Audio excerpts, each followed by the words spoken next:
Hi, I'm Todd Kelly, co-owner of Kelly Racing.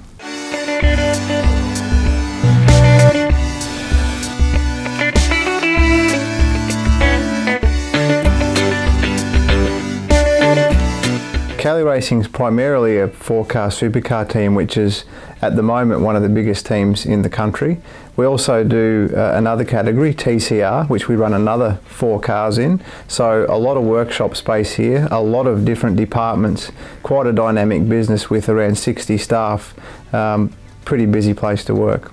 So I left home from Mildura when I was just 17 years old to become what turned out a professional race car driver. I did that for quite a few years, and then the opportunity came about to start our very own team, our very own supercar team, which was in 2009.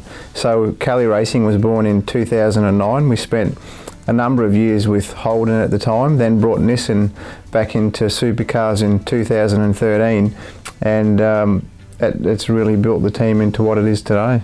Kelly Racing currently runs 4 Nissan Altimas, and it was a big job to turn that road car into a race car. We had to develop a whole new engine, and we actually chose the engine out of a Nissan Patrol 4-wheel drive. So that took around 12,000 hours alone of design and production to get one test engine done, and then in turn homologate that for competition. And it was about the same to get the road car styling into a V8 supercar, or now supercar, to get all the body kit done and reach the downforce and drag figures required. So we're responsible for that whole process as Kelly Racing on behalf of Nissan, and now we have a pretty awesome looking V8 powered Nissan Altima on the grid.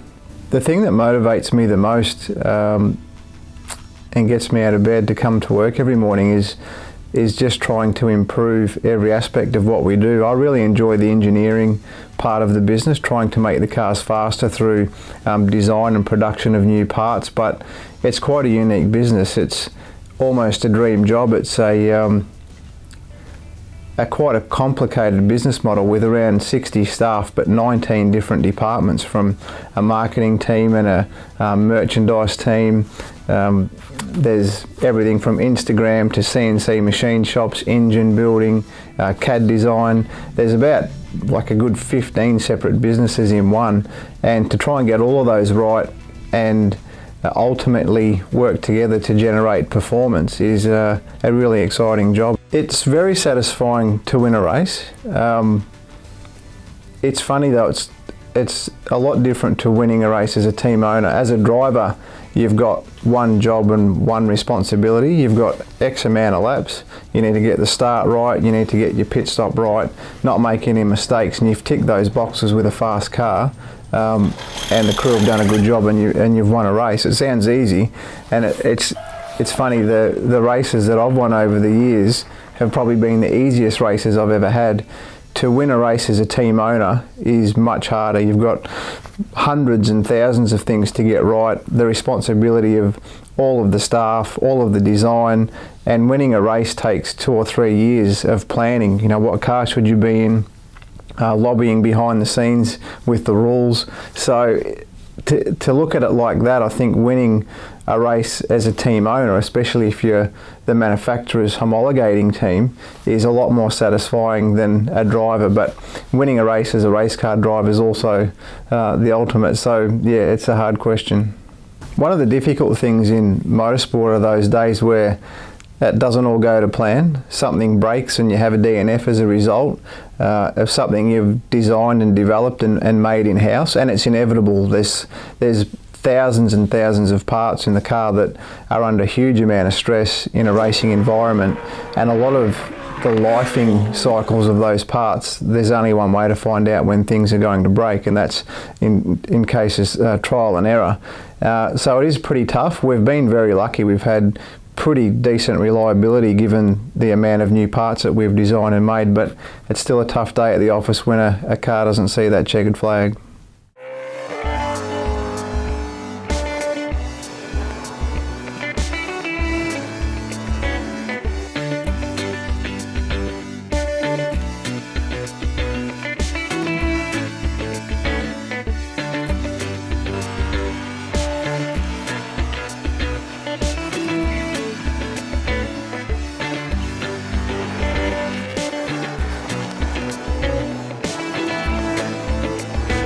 Hi, I'm Scott Sinclair, General Manager of Racing at Kelly Racing.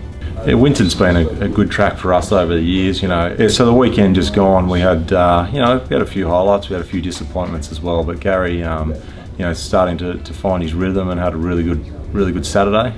The race didn't quite come together for him, but he had a really strong qualifying, and had his first top 10, which is a great result for a rookie. Andre had some challenges in qualifying, but was able to drive through the field from sort of 21st, 22nd down up to 8th. So that's pretty rare these days. So that was a really strong effort and a great result for the guys on 7. Yeah, so we had an engine issue on Rick's car. It was something we haven't seen for a while, and obviously really disappointing, because we took an alternative strategy on that car, and whether it paid off remained to be seen. But the engine drama was a big disappointment, and a DNF through those circumstances was always hard to cop.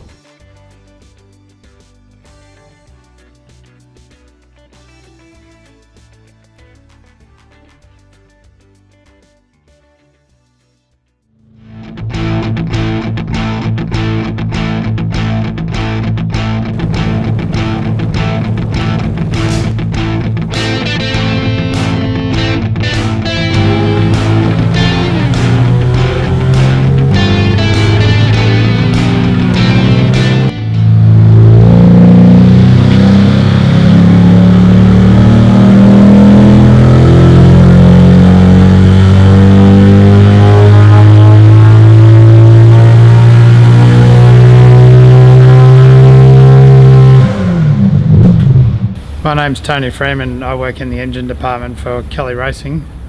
Here we are at our dyno facility. We've got an engine on the dyno behind me we've just finished running. It's one we've had stripped down and rebuilt, and we're now have just gone through the process of dynoing it for tuning and to ensure that it's all within the specs that we require. So this engine is one that we've just rebuilt. So when we go through a process, when we put them back on the dyno, we run the engine in for a set period at different RPM to ensure that everything is run in and settled before we actually do power runs on the engine.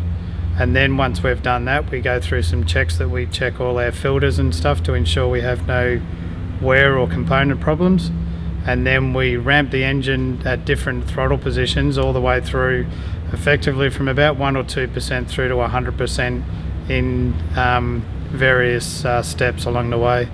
So this engine that we've just finished dynoing has passed all the checks and made the power numbers that we're expecting for the day. It's a little bit changeable with the weather, but we're within our limits. So this engine now will come off, go back to the factory, and we then prep it to go in a car. This particular engine will be Simona's Darwin race engine, so that's when we'll see it on the track.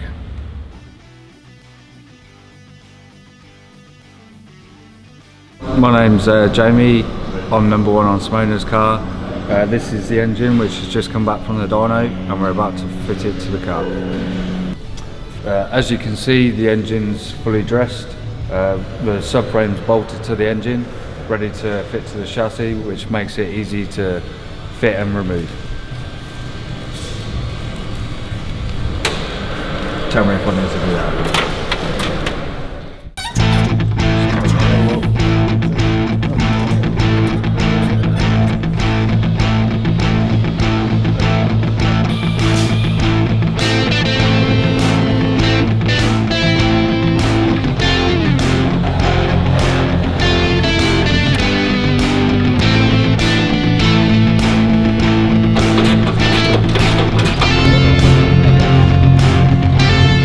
I'm Nathan, I'm Andre's data engineer on car 7. So the cars are leaving for Darwin in a few days' time, and we're just doing our final checks and measurements to make sure they meet all the rules. So today we're just doing some wing deflection tests. So we put some load to replicate downforce on the rear wing, and then we measure the deflection and make sure we meet the rule.